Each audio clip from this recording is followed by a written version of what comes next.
Poor Jamal. He says, it sounds like Judgment Day. People are still letting off the fireworks, aren't they? You're all right. You stay right here, baby. Here's what the prophet Ezekiel has to say about the sin of Sodom.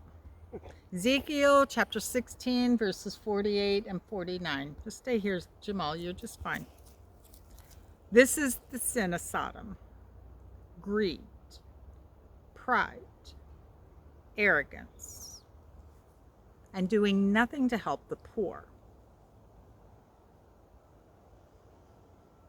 These are the sins. People who have plenty and let the poor suffer right outside their door. Again, everything about hospitality. Try to get Jamal on the camera here. Nothing about homosexuality. In the words of Reverend Mel White, who is the founder of Soul Force,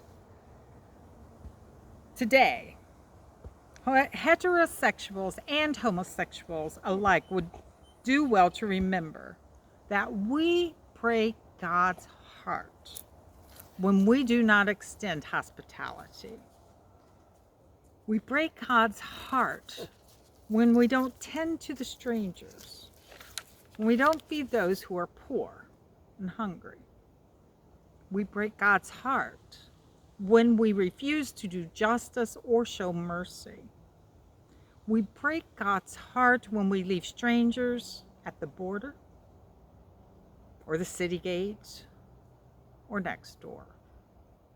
And then White goes on to say that there are a lot of gay folk who are like the Sodomites, and there's a lot of straight folk as well. Sodomites are rich and don't share.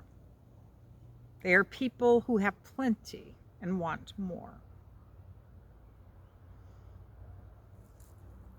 Sodomites are busy building bigger homes, buying bigger cars, purchasing more property, putting their trust in the stock market and IRAs.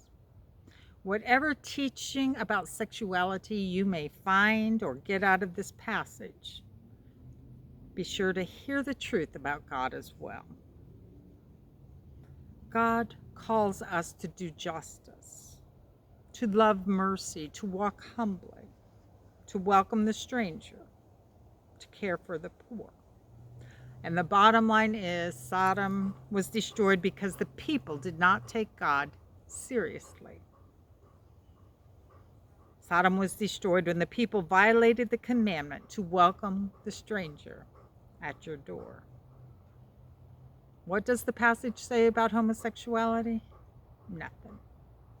So don't let anybody clobber you with it.